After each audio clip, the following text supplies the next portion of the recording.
Hi and welcome, Kelly. Thank you for agreeing to be interviewed by Everyday Earth Hero. Before we begin, we would like to acknowledge the Noongar people who have passed this land from generation to generation and conserved the land we stand on today. First of all, can you introduce yourself and tell us about the conservation work you've been doing? Yeah, great. Well, thanks for inviting me. It's a pleasure to be here. My name's Kelly and I'm the Citizen Science Program Manager at the Conservation Council of WA. It's with a peak body in environment and conservation across the state. And as part of that, we have the Citizen Science Program, and that's where we engage members of the community to come out and take part in scientific research. And that's usually with a focus on areas where there's a bit of a knowledge gap. And one of the knowledge gaps that we've been looking at recently is all around bats and bat research. And we've been running a bat monitoring pilot, which we've been running over summer. And we've also been doing a little bit around bat roosts as well. So trying to find out a little bit more about what roosting habitat our bats like, and also the effectiveness of bat boxes, because we've got a lot of bat boxes across Perth, but we don't know how effective they are. How did you get interested in the bats? So I guess I have bat carers to thank for my interest in bats. I was living in the UK up until the start of last year, and whilst I was there I went to an event at our local pub, and it was held by Bristol, so this was in Bristol, it was held by Bristol Bat Rescue, and they brought in a lot of their rescue bats, and they held this event, and I went there and I was like, they have so many bats. I didn't realise Bristol of all places had so many species of bats. They have like 16 species, which is loads. And I started to learn more about them, spoke to the carers there, and then after that I started to help out leading bat walks around Bristol, joined the local bat group, started to do a lot more survey work. So I was working as an ecologist at the time, and I started to focus more on the bat survey side of things, started to work a little bit in bat research, and again joining some bat professors, researchers, and just members of the public, and it all kind of went from there. It's one of those groups of animals that you don't really know much about, you don't hear much about, but then when you start reading about them, you start discovering all these really cool things that they do and the important role that they play in the ecosystem as well. What do you love most about working on this project? Good question. I would probably say there's a lot of different aspects that I enjoy, but I'd probably say the bit that I love the most is engaging the community. So I do a lot of bat walks. During the surveys, we engage people from the community, and that's like all age groups, people from all kinds of different backgrounds, and just seeing how they develop. So a lot of these people don't even realise we have bats in Perth, and just seeing how they start to understand bats and grow a connection with them is really quite rewarding. So for example, last night we had a bat walk at Yellowgonga, the Friends of Yellowgonga group, and there was a lady there with her son who was probably only about 4 years old, and he was super excited to be there, and during the walk he had to run over to me and ask the bat lady a question because he was just super excited to ask a question. He asked a really quite complex question about echolocation, which I was really impressed about, and I told him that's like the best question of the entire night, and it really just made his night. And just seeing that and knowing and nurturing that, I guess, connection with nature is like really quite rewarding. So I guess that's the thing I enjoy the most, and also seeing the impact of these events. So seeing people then go out, carry out their own survey work, going out to take part in their own bat walks, lead their own bat walks is also quite rewarding as well. What kind of challenges do you face?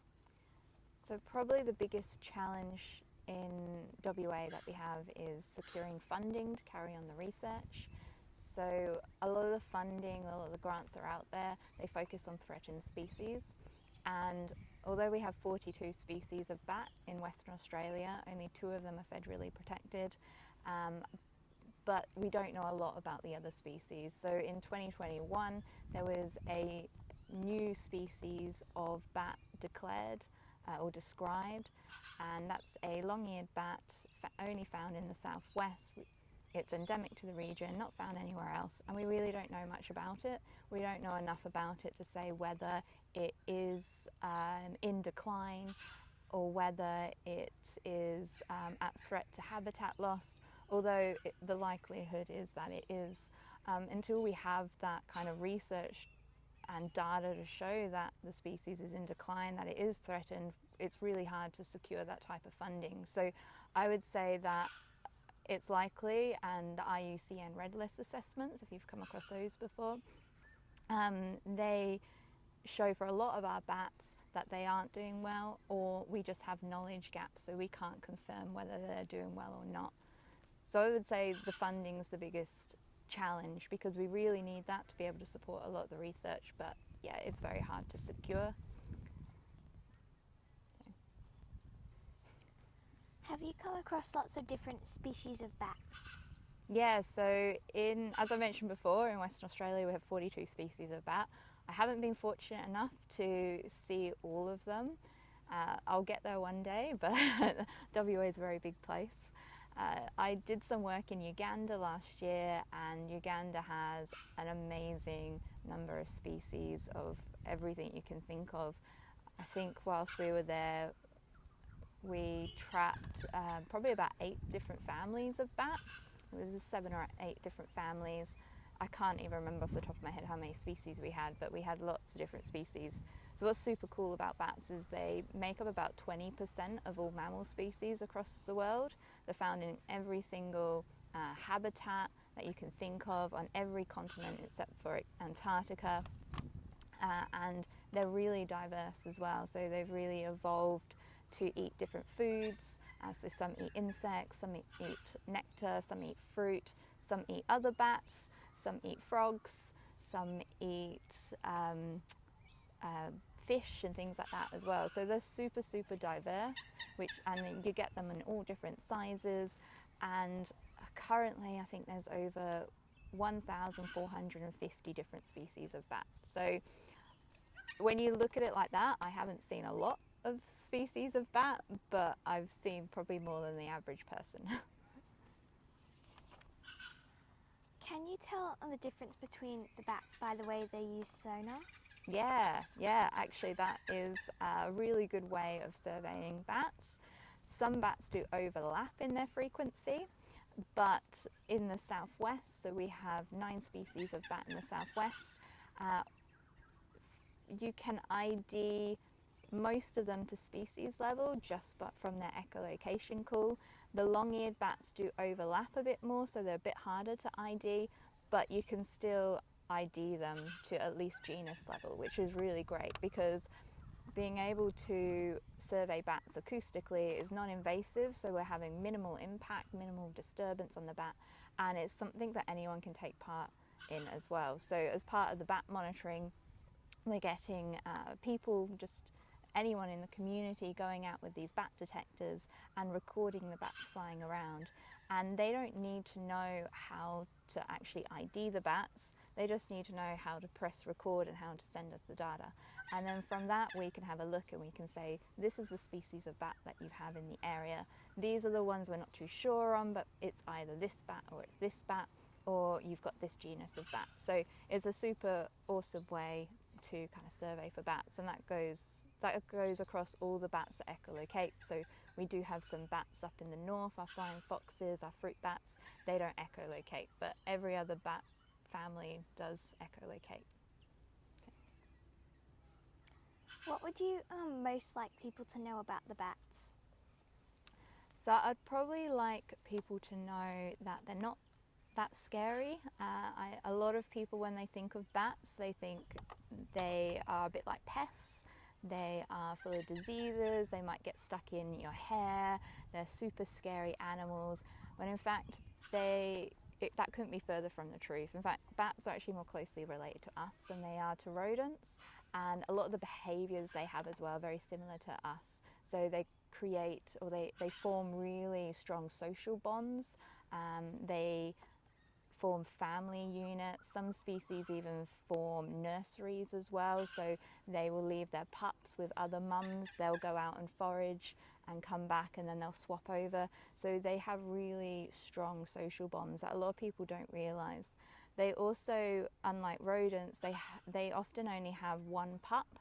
Some species will have twins, but they don't reproduce the same as what rodents do, which does make them a bit more vulnerable, because if they have a massive decline in their population, or if maternity roost is lost, for example, it will have a really drastic impact on that population of bats.